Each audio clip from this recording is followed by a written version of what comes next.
Today, we'll be having a presentation on benefits-led portfolio management, maximizing capital investment returns. And our speaker today is Matt Williams. In this presentation, we'll be looking at examining how sponsors and SROs can be sure their projects or programs will create business value. We'll also argue that projects and programs need to sit within an investment portfolio aligned with organizational goals if they are to realize business value and benefits. And as well, we'll be exploring techniques for maximizing the return on portfolio investments in order to avoid common pitfalls. Now, a little on our presenter, Mr. Matt Williams. He is the Managing Director of Connection Systems. He's a provider of his company provides innovative services and systems that enable project organizations to maximize business value from capital investments. He also has 15 years worth of experience working alongside PMOs on governance and controls. He's a regular speaker at PMI events, AIPM and APM on the topic of benefits-led portfolio management. Matt holds a business degree with a specialization in management information systems, and he has been PMP certified since 2003. So that's a lot of experience that I'm sure he can share with us today. To note, there will be a brief Q&A session after the presentation. If you have any questions, you can just type them in the questions or chat box, and we'll note them down for Matt. So we apologize for any delays at the beginning and while we're doing our sound check. We hope you enjoy this presentation. Without further delay, I'd like to help me welcome Matt Williams. Great, Matt, thanks very much, Soza. Excellent. Hi, everybody. We'll just get my slide deck up here. Won't be 2 seconds.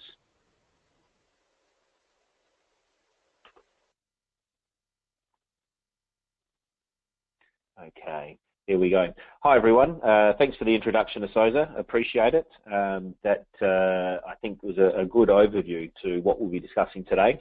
So I appreciate you taking time out of your busy workday to come and listen to me. Hopefully, I can give you something in return. I've got a few little tidbits that I want to share with you, and maybe if one or two of those things stick in your mind, fantastic. And of course, you'll get a PDU as well. As I said, I'm the Managing Director of Connection Systems. Connection Systems has been around for about 10 years now, and what we do is we provide services and software to organisations around PPM, Project Program Portfolio Management. One of the things that's become apparent to me over the last 15 years that I've been working in the project management space is that the understanding of what defines project success, what determines project success, is one of those areas that I've heard a lot of people talk about and a lot of theories expounded. And, you know, to me, it's the holy grail. You know, if we can work out how do we make projects more successful, and, you know, it's not necessarily just about delivering on time, on budget, and to scope. Now, if it was, I think we would have cracked it years ago. The problem is that the world doesn't stop when we decide to run a project. And so we have to understand that we're trying to deliver within to a moving target, and we're trying to deliver an outcome by delivering a series of outputs. And we've got to understand the linkage between those things. And we've got to also understand who we're delivering to and what their motivations are. I think in doing so, we can then have a better understanding of how we as project managers can make sure that we deliver a project that is seen as a successful project. Now, the way that we've been helping organisations do that over the last 5 years or so is we've built a piece of software called Amplify. Now, today's session is not to talk about software, but I just want to give you a quick overview about what I've been doing over the last 5 years, so you've got an idea about where I'm coming from. So we help organisations who have moved from a time, cost and scope definition of project success to a benefits-led definition of project success, to help them to understand how to deliver more benefits. And it's not as easy as just saying, now we're going to track benefits. That's where most people start, but it becomes apparent that there's actually a lot more to it. And we'll talk about that in just a sec. What I'd love to do before I get started is I'd love to do a quick poll of the audience so I can get some idea about you and your organisation's approach to achieving business objectives. So I've got two questions to start with. Let's answer the first one first. So that first question is, what percentage of projects within your organisation successfully meet original goals of business intent? So what do you think roughly that percentage of projects that are seen as successful would be? Now, over to you, Merv, if you could run the polling software and let everyone answer. Okay, so I've launched the poll there. We'll wait till people have answered. We've got about 30 people on the call, so we really do need your answers. I'm looking at so far 70%. That's good. We'll just wait for a couple more moments and for people to actually do their voting. Okay, that's about 80%. I think we'll close the poll and I'll display back to you the results of that poll. So there we are. Can you see those okay, Matt? I can. So we've got roughly 41 to 60%. It seems to be the majority answer, and then a fairly even distribution of the other answers. So that's very interesting. I'll share with you some other statistics in just a minute. Now, just before we do that, let's quickly answer the second poll question, and that is, how would you characterise the alignment of projects that you work on with organisational strategy? So now this is about you and your projects, not about the organisation. Are your projects aligned with organisational strategy? And over to you, Merv. Okay, so we've launched that one as well, Matt, and we'll see how we're doing. Tiny bit slower on the voting now, but probably takes a little bit of thinking about. We're at the 60% mark. I'll wait for a couple more moments. And okay, there we are. I'll close that poll. And then let's share the results. Okay, Matt, back to you. Very good. Okay, so we've got a pretty even spread between medium and very high. So, I guess we would always like to think that the things that we're delivering are going to be adding value in our organisation. And it's interesting that, of course, when we think about the organisation as a whole, we think that maybe only half the projects that are being delivered are the right projects. And yet, when we think about the projects we're working on, we're sure that our projects, or at least somewhat high, alignment with strategy. So we're pretty sure they're doing it right, but the things the other people are doing might not be. Well, now, Merv, if you want to just pass back to me, let's have a quick chat about that. They're very interesting results, because I think it ties very well with the research that there is in this space. So let's just have a little talk about my area of interest, benefits management. Okay, so benefits management, the textbook definition according to the PMI. It's a bit long, but let's see if we can break it down. Benefits management is a collective set of processes and practices for identifying benefits, aligning them with strategy, ensuring the benefits are realised, and that the benefits are sustained. All right, so that's from the PMI. And there's been a number of recent PMI documents around benefits management, and if you're interested, you can go and access all those on the web. Look for Pulse of the Profession, and you'll find some really interesting stats about benefits management. So that's the textbook definition. The textbook definition talks about a collective set of processes and practices. Here's my experience, and it'd be very interesting to know whether or not that aligns with your experience. Certainly, when I show this in person, I always can see in the audience all the heads nodding. The real-world experience is that, well, in our organisation, we don't even think about benefits realisation until we've delivered the project. Once we've delivered the outputs, then we think about benefits management. Or sometimes, this is what I hear, benefits management we only do once we've spent all the money. Once the money's spent, then we have to go and try and find some benefits to justify perhaps getting more money. All right, so there's a difference and disconnect between the theory and the practice that we're seeing. And not in every organisation. I'm sure some of yours have moved on to a higher level of maturity, but certainly a number of organisations are still in that space where benefits management is something that's seen as the thing we do after project delivery. Now, what I'm going to posit today is that, in fact, in order to properly do portfolio management, we need to be thinking about benefits. It needs to be the first thing we think of. Benefits management is not the cherry on top of the cake or the icing on top of the cookie. It is something that needs to be built into the foundations of our portfolio. Now, there's a few reasons for that. Now, one of the first is that if we don't understand what is driving value creation when we run projects, then how do we know that we are delivering the right projects? And then secondly, how do we know what to measure when it comes to realizing value if we don't know what it is that our organization values? Now,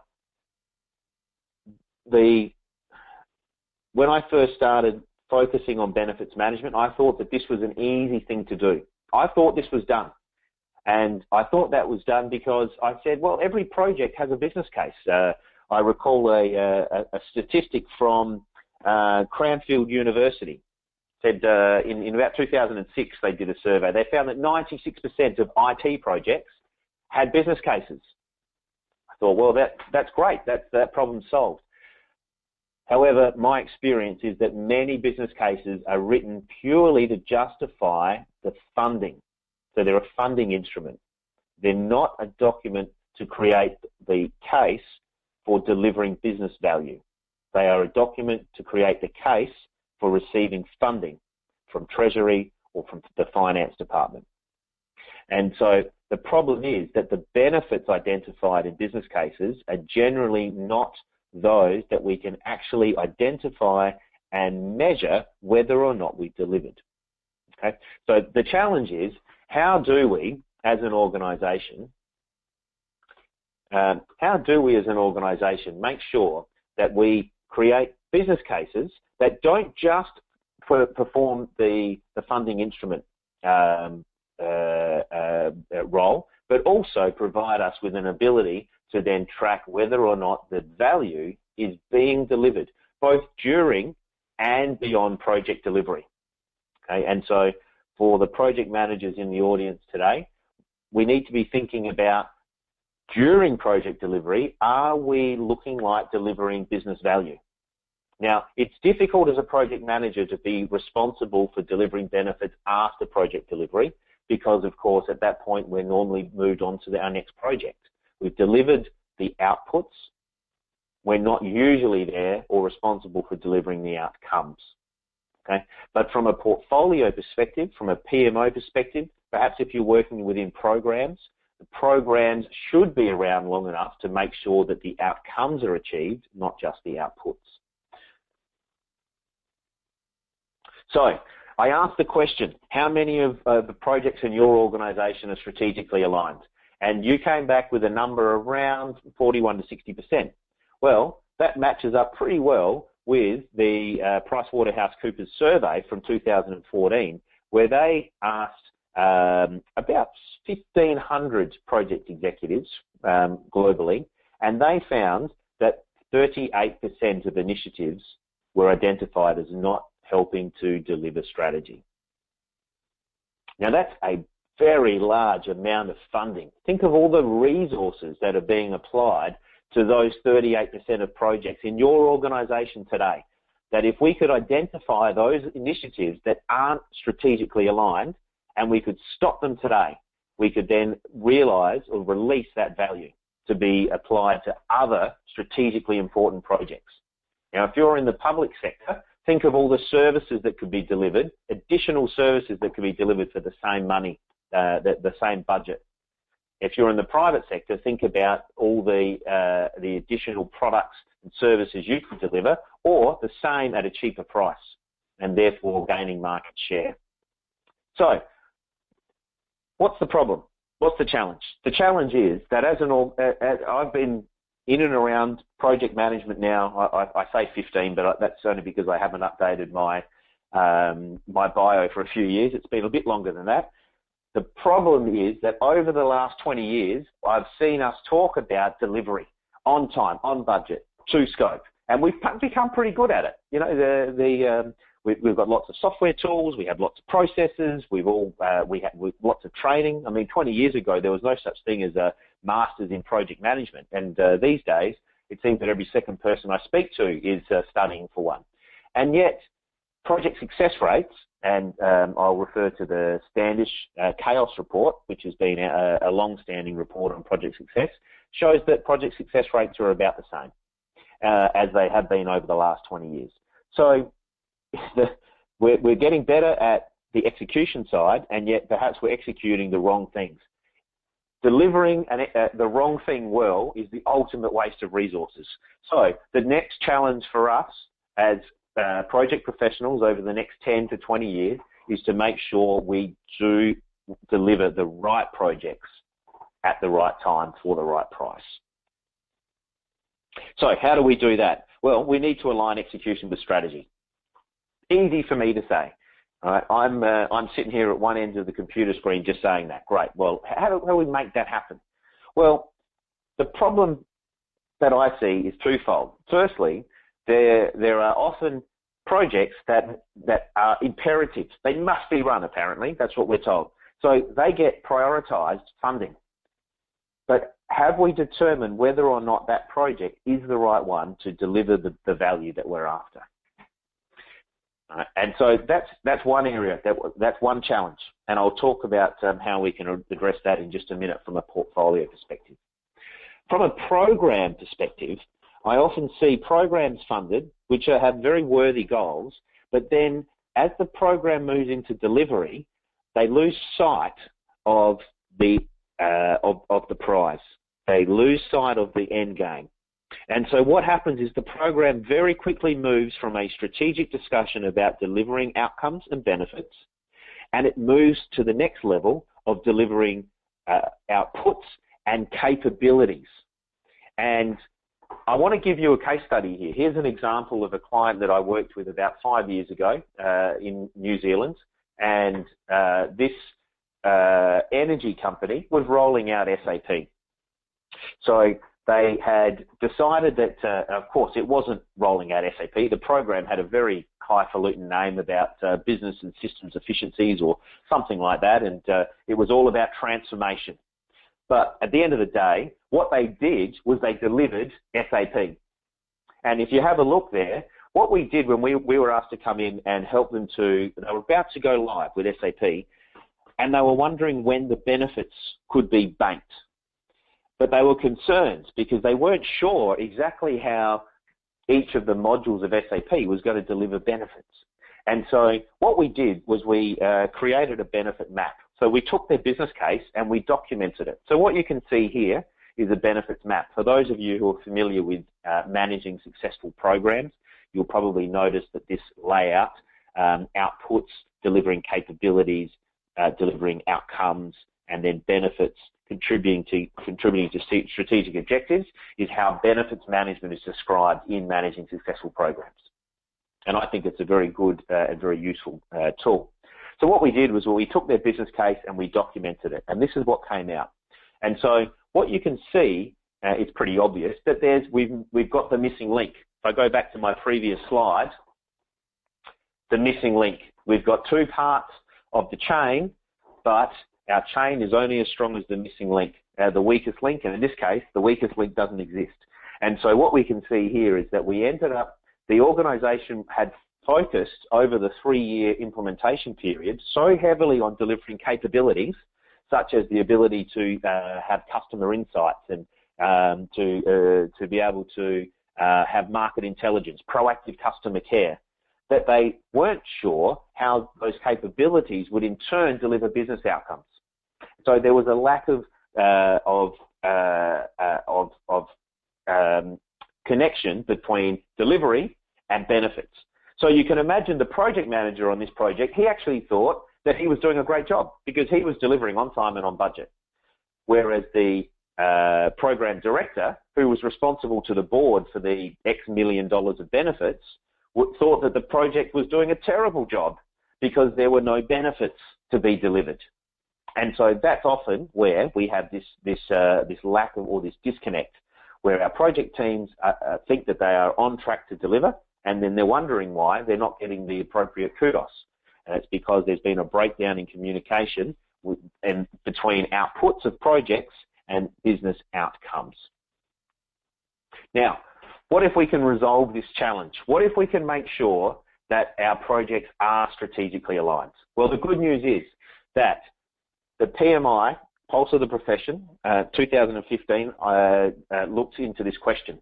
And they found that organisations that do focus on strategically aligning their projects deliver 50% more successful projects.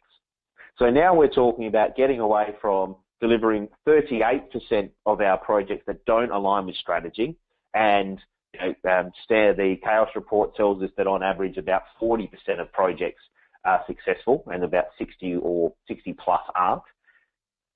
If our organisation does focus on strategic alignment, then we should be able to deliver 50% more successful projects. So now we're talking about moving that needle from, say, 40% successful projects to maybe about 70% successful projects. Now that's a massive increase, much better use of resources.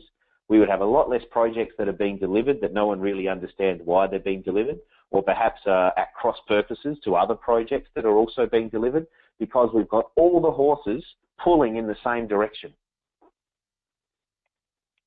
Okay, so I've just want to ask a couple of other questions of you now. So the first one is, in your organisation, benefits, both financial, non-financial, and even qualitative benefits, are explicitly defined in the business case. Over to you, Bert. Okay, here we go. So launching that poll for you. I've been asked to give you a little bit of extra time this time, so that's what I will do. So we'll see how you're getting on with that. Financial, non-financial, quantitative and qualitative benefits. Yeah, the whole gamut really. How are we doing on poll progress? Okay, just a few seconds more before we close the poll. Incidentally, you will see that I put in there, if anyone's got any questions for Matt for the Q&A afterwards, then please write them in, and we'll look to prepare them and make sure they get answered. So I'll close that poll, and I'll share the results. So there you have them, Matt. Right, okay, very good. So we've got about roughly half on agree and neutral, and then we've got a reasonable amount on disagree. So there's a reasonable amount saying that, well, that I'm going to assume that all that goes in the business case are financial benefits, and once again, they are there to justify the investments, but they're not there to help us to actually manage and realise their value in the future. Okay, and our second question. In my organisation, project selection criteria and or funding decisions, so the way that projects are selected and funded, are based on expected benefits to be realised. Okay, so in your organisation, are projects selected and funded based on the expected benefits? Okay, over to you, Merv. Okay, there we are. We've got the second one up there now.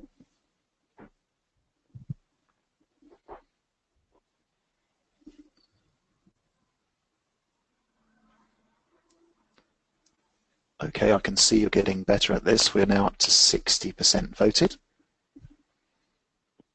We'll leave it just that little bit longer.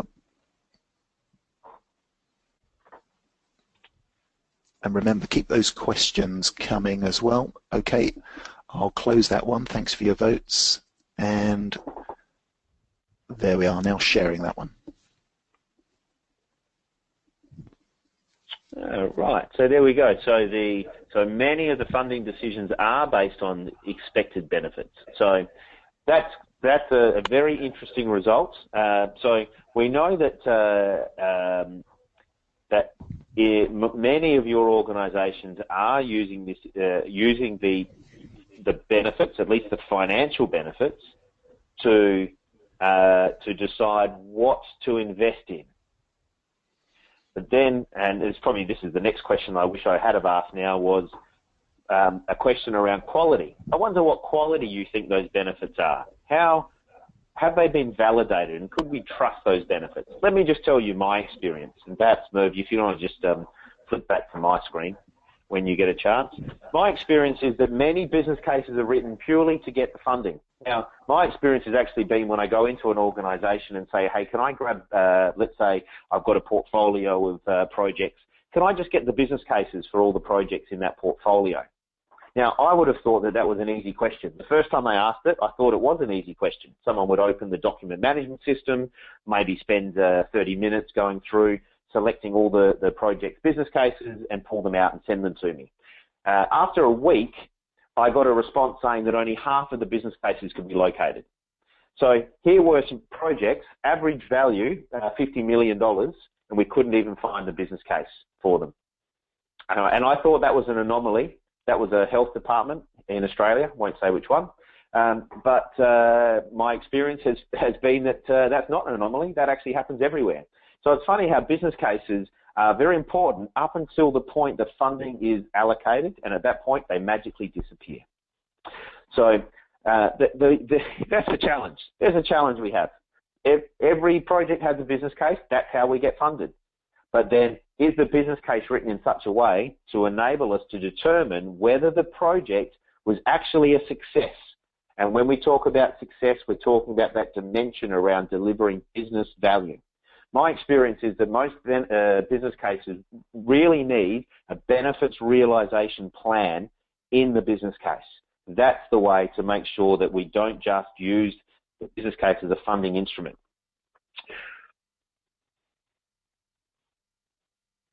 Right, so let's now have a talk about the pitfalls and how we can avoid the pitfalls. And this applies to when projects are being identified and selected for inclusion in the portfolio, when we're delivering all the projects within our portfolio, and then when we're monitoring our performance. But now, through that life cycle, and that life cycle would be going on in all your organisations, there are three common pitfalls that I see. And so I've given them some the imaginative titles of value exaggeration, value destruction, and value decay. So let's have a look at what happens. As we go through the three-step, I've got a very simple portfolio management process here. Most documents talk about much more complex ones than me, but I'm just a simple guy. So let's go with a three-step process. So when we are trying to prioritise and select the items in our portfolio, let me show you my experience with how projects are selected. Okay. Now, my experience is that the projects that get funded are those that sell the biggest whopper. Now, let's see what I mean. So, here we have on the screen, let's imagine that we have 5 projects that are vying for funding from my portfolio. Now, each of those projects writes a business case. Each of those business cases contains benefits, financial benefits. Now, if I'm writing the business case for project number 5 there, I know what's going to happen. I'm not going to get funded. Why? Because I'm not delivering enough value for money. Someone's asking the question, well, what's the ROI of your project? Is it going to deliver 200% return on investment? And if not, then why would I fund it? And I'm not sure if you recall, but from the TV show The Biggest Loser, when we rank our projects, you don't want to fall below the yellow line, because if you fall below the yellow line, then you're cut off and you don't get funded. Now, it may be that your business case was actually the only business case that was objective in trying to value its return on investment, and all the others came up with wildly subjective and perhaps overly optimistic numbers based on assumptions that they've made, but knowing full well that no one really goes back and actually measures these things. So what we end up doing is we end up selecting a portfolio of projects that perhaps doesn't actually deliver the value that we're after. Maybe it is delivering some financial benefit, but how do we know those projects aren't double or triple counting the benefits that they're all notionally claiming to achieve? And it also gets back to the idea that where does value get created? Do projects create value, or do businesses create value? And I posit that businesses create value by taking project outputs and then changing the way we operate to become more efficient or more effective in the way that we deliver our business.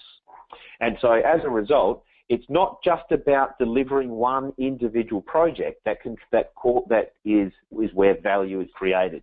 Value is created across a portfolio. And so one of the things that we should be very clear in doing is making sure that we balance our portfolio. Don't put all our eggs in one basket. You know, if we put all of our eggs into the highest return on investment projects, well, they're probably also the ones with the highest risk. Maybe they're based on assumptions about where the market will be in 12, 18, 24 months' time, and those assumptions turn out to be wrong. Maybe we think that that a particular technology is going to be huge, and so we then use that in the assumptions, base all of our assumptions on that technology, and it turns out to be wrong. So in order to manage the risk across our portfolio, we want to make sure that we balance our portfolio. And so the most common approach is the run, grow, transform approach. And so here on the screen you can see an example of a dashboard showing how the portfolio, this particular portfolio, has been spread across running the business, growing the business, and transforming the business. Okay, so let's think about the projects that have been selected, and we've now moved into project delivery.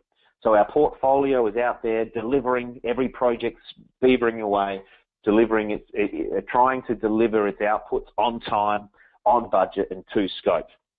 Now, during that process, that's when I see so much value destroyed. Why? Because at that time, the measures of success are on time, on budget, and to scope. Now, in my experience, the hardest parts of projects to deliver are also the ones that are the most valuable.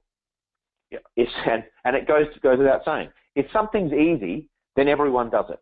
If something's difficult, then it's harder to do.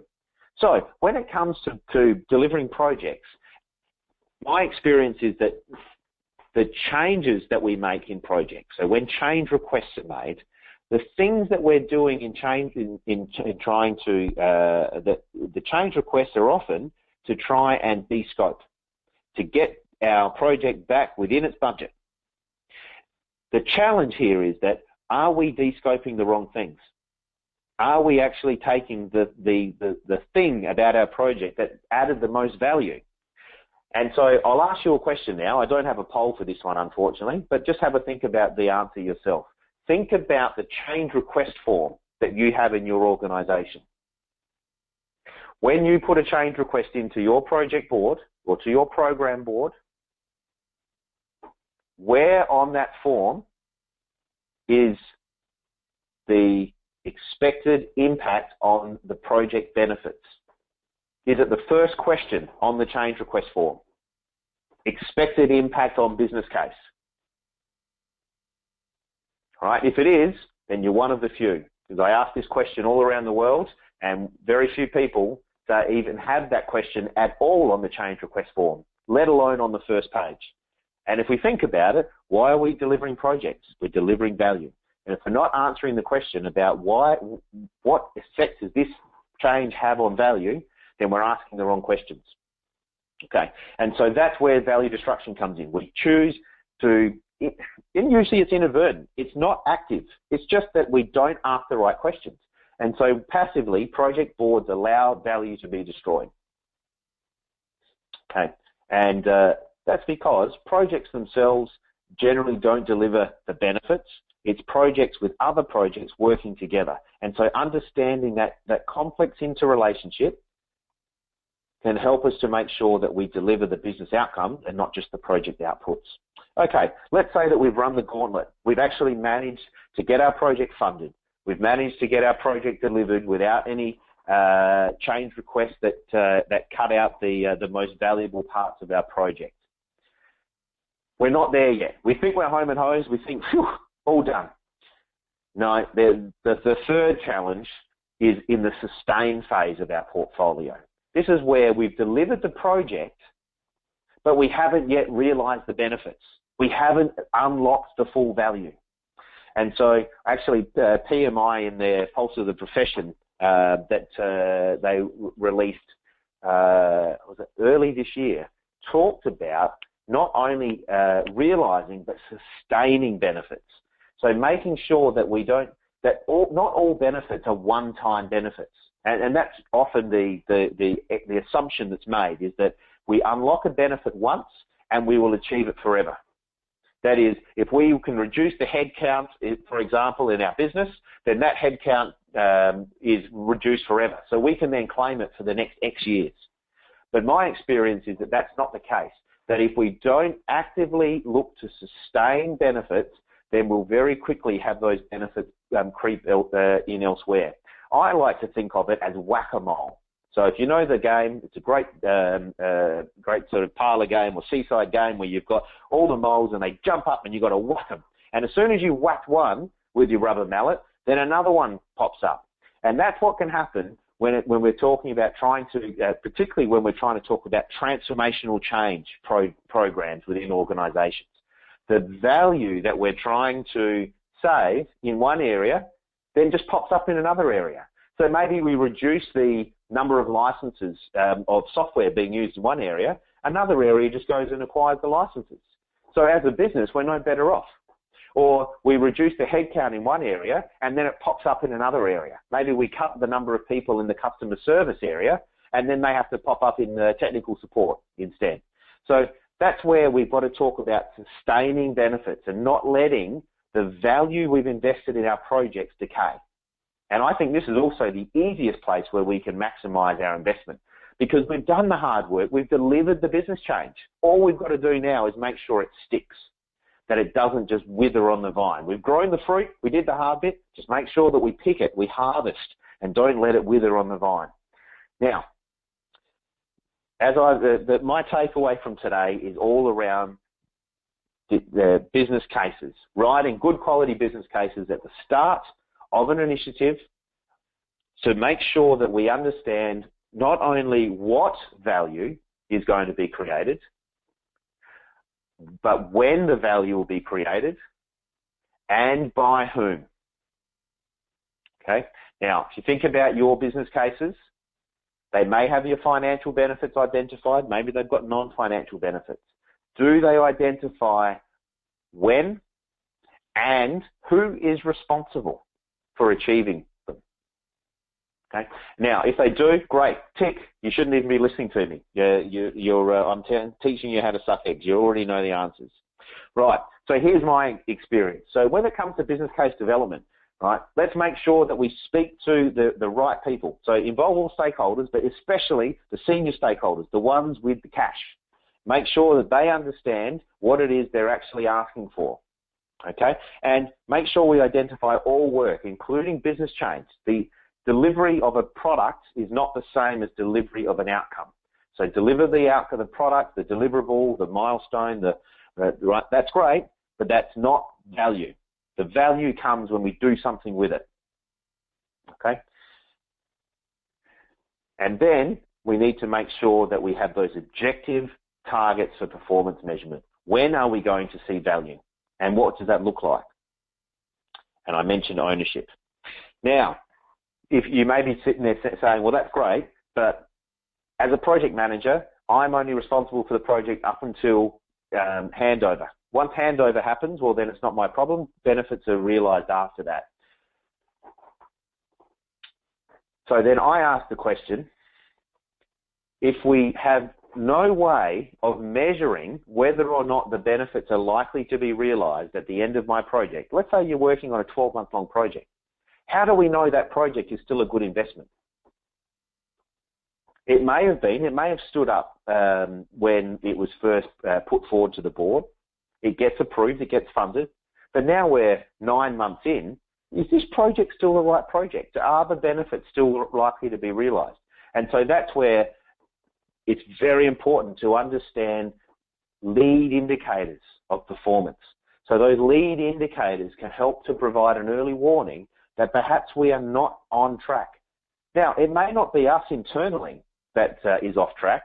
Maybe the assumptions that we built into our business case about where we thought the world was going, whether that's the market, whether that's our agency, whether that's government policy, maybe it's shifted. And so as a result, maybe our project needs to be rethought. Now, that doesn't mean that it needs to be scrapped and started again, but at least if we're aware of the environment in which we're delivering, we can then make those small changes to a course. Now, as I like to point out, as you probably worked out, I'm from Australia. When Captain Cook left the UK to sail to Australia, he had a map.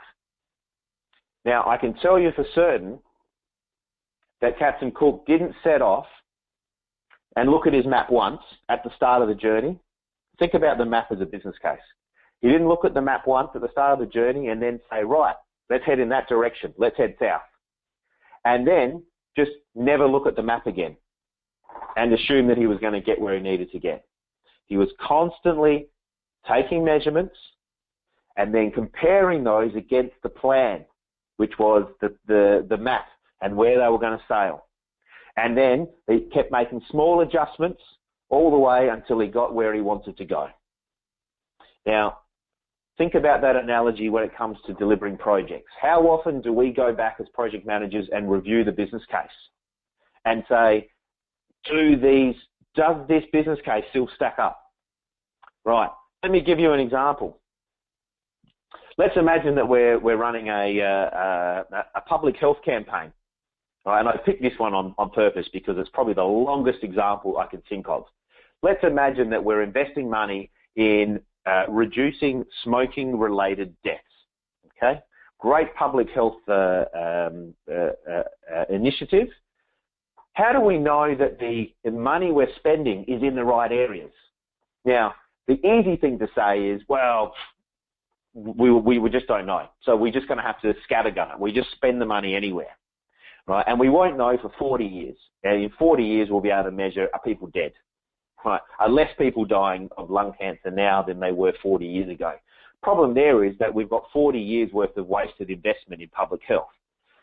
So we need to find lead indicators, something that can help us to monitor whether or not our project is perhaps delivering what we expect it to. And so the example I give here is a lead indicator of smoking rates. So we can ask people today, rather than asking them, are you going to be dead in 40 years? We can ask questions like, did you smoke last year? Do you smoke today? And that gives us an idea of whether or not people are quitting smoking. So then we know our quit smoking campaigns are working. Okay. Now that's one example. But then here's another example of how, with a bit of thought, we can actually come up with even better lead indicators.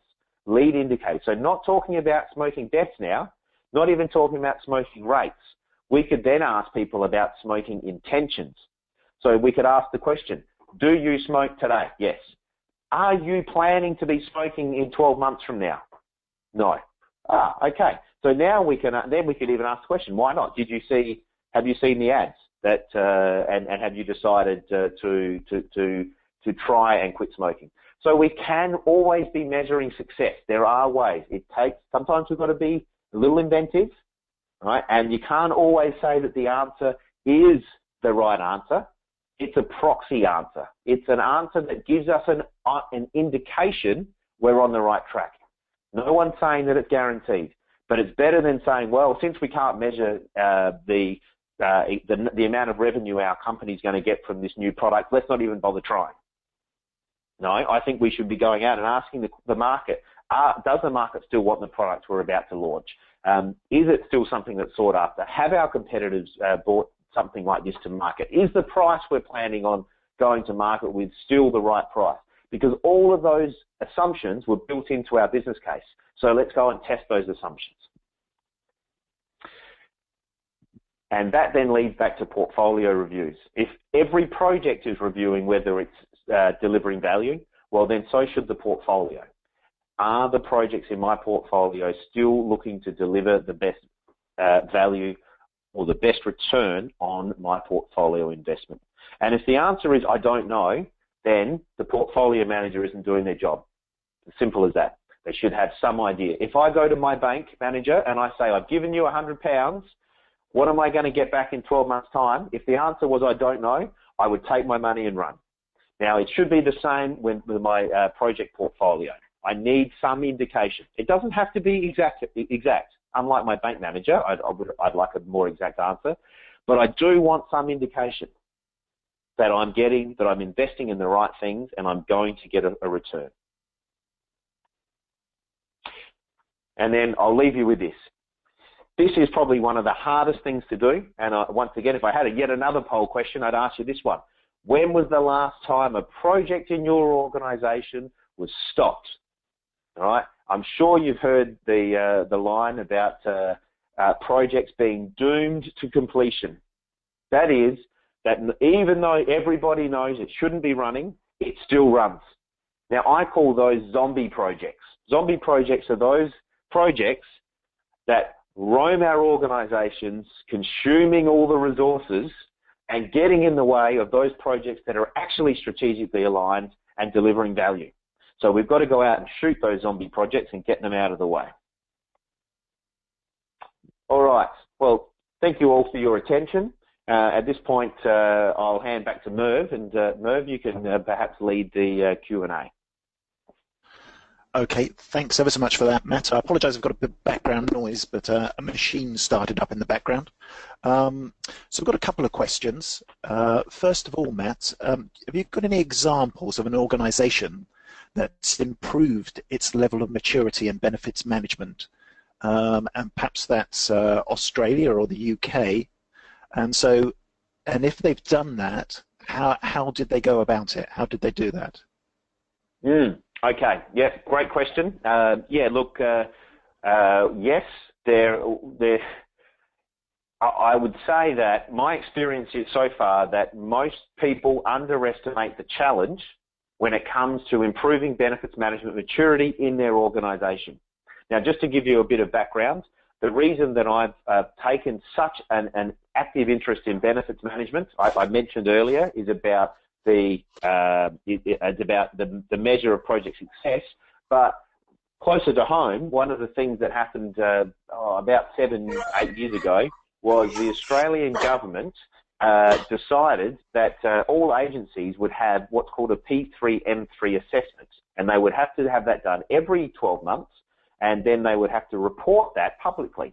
Now, you can imagine there were a couple of, quite a few agency portfolio managers that weren't very happy about that. But what became apparent was that benefits management, which is one of the 7 pillars of a P3M3 assessment, was by far the area that was was the most lacking. And so there was a mad scramble for organisations to become better at benefits management. And so the first step is, as I mentioned, is to say, right, well, let's just get out our business cases and let's measure whether or not we've delivered the value. And so that then becomes a game of firstly trying to find the business cases and then trying to measure whether or not that business case has been achieved. And so I'll use the example of Australia's largest state, New South Wales.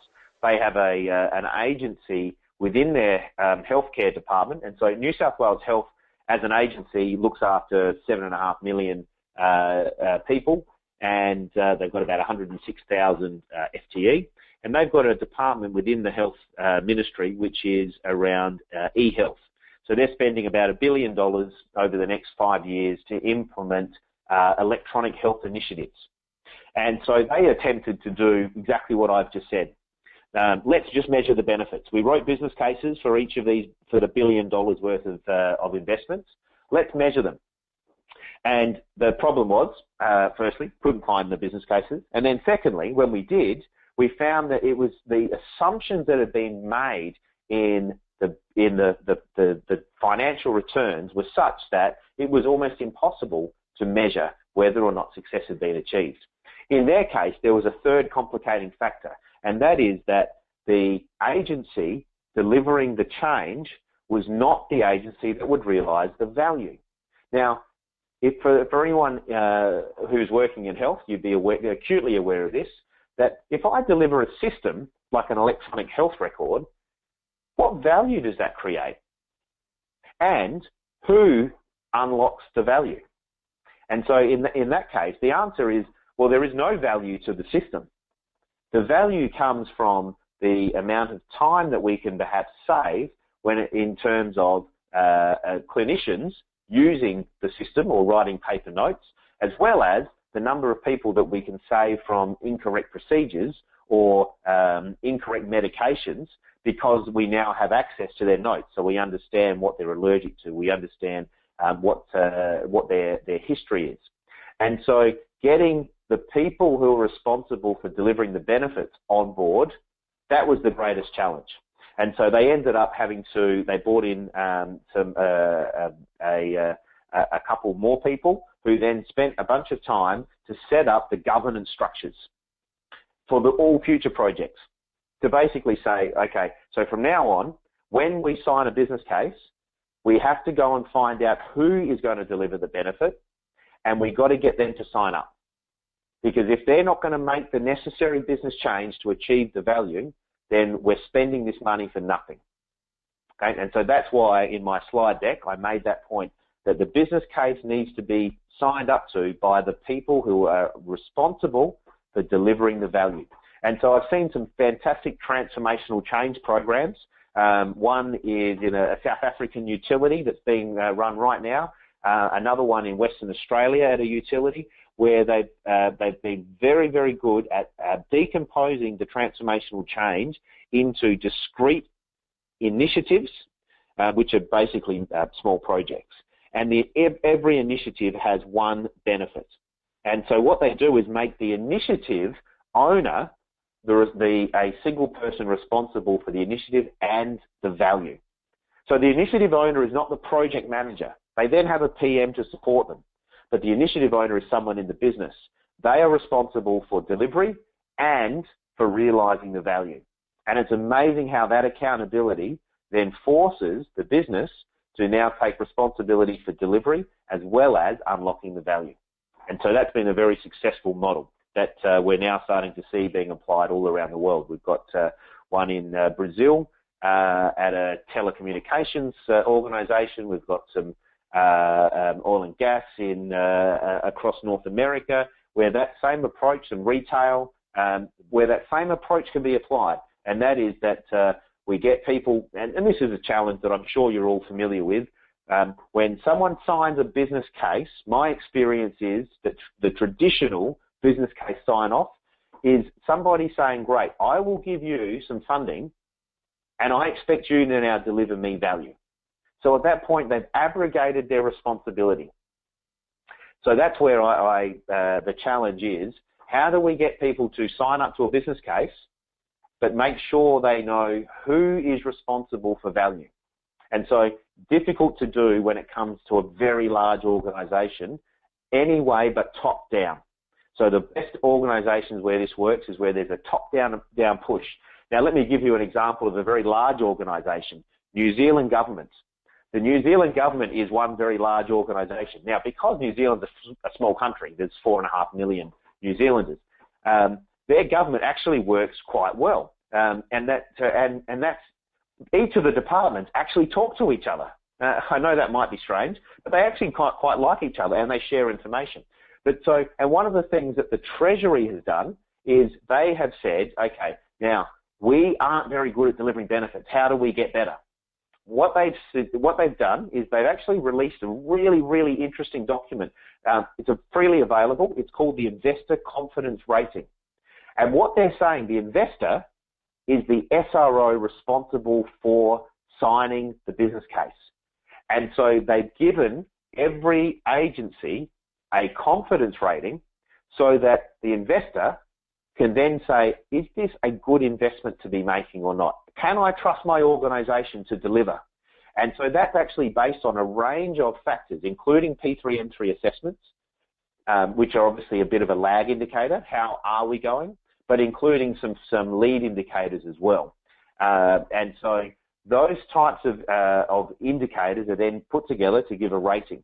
And then from there, one of the most recent changes they've made is that now all business cases over $5 million in value must have a benefits realisation plan as an appendix to the business case.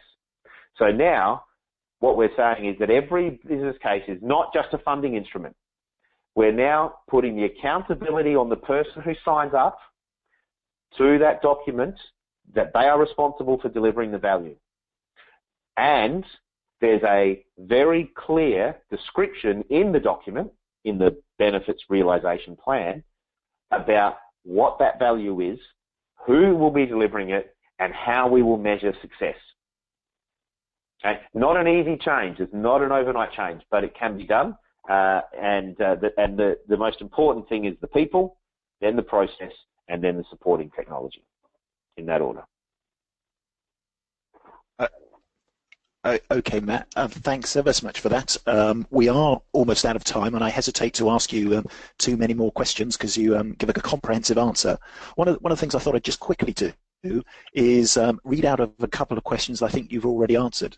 So one we came in was, should an organisation introduce benefits management top-down or bottom-up, which is likely to be more successful? I think I heard in that last answer that it definitely needs to be top-down with elements of bottom-up, but that's one.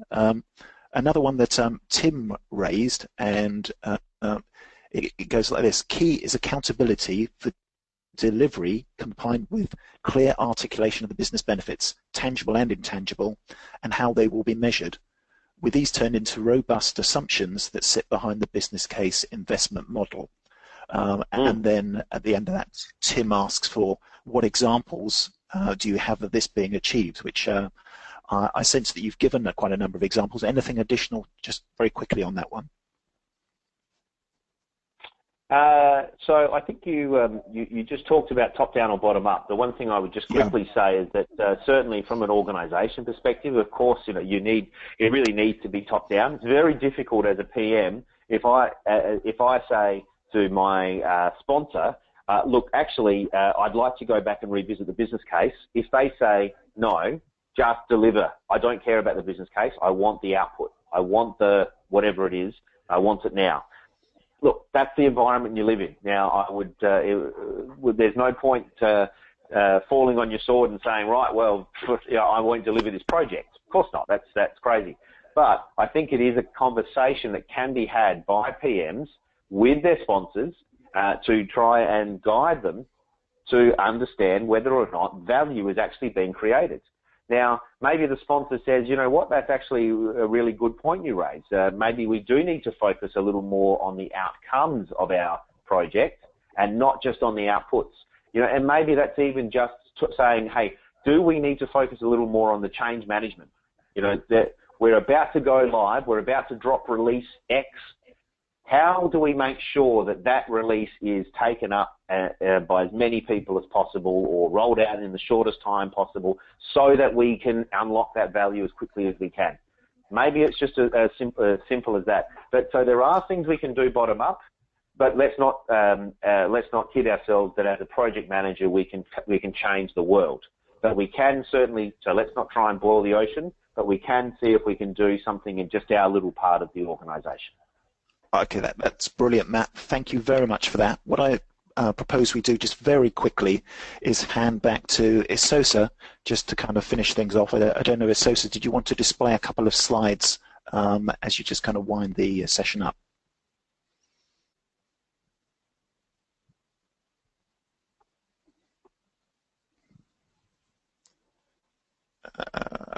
Isosa, I'm not hearing you at the moment. I don't know whether your mic's muted.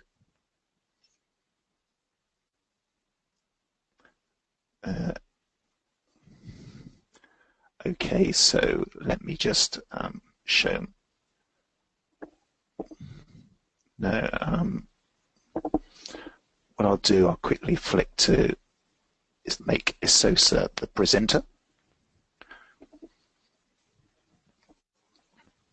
Thank you very much, Matt. That was a very insightful presentation. Very quickly, because we are out of time, I'll just go through a few announcements. The slides and these announcements are available as PDF files on the handout section, so you can view that on your own time. If you have any questions for Matt, you can contact him via email. And also the PDU code is there, so you go to the PMI website and put in the PDU information. And a few announcements for upcoming webinars. We have two, one in June and one in July. One by Laurie Bowman, and that's on the 21st of June on WBS Design for End Value, and one by Clive Wilson on the 12th of July, Leadership for a Purposeful Organization. Please do join us. But then after this webinar, you get a link to a satisfaction survey. It's about 4 questions long. It'll take you less than a minute to complete. Please fill it. It will give us feedback to improve future webinars. This has been a PMI UK virtual event. Thank you all for joining us. Thank you, Matt, for joining us all the way from Australia. We appreciate it. And everyone, we hope to see you next time. Take care.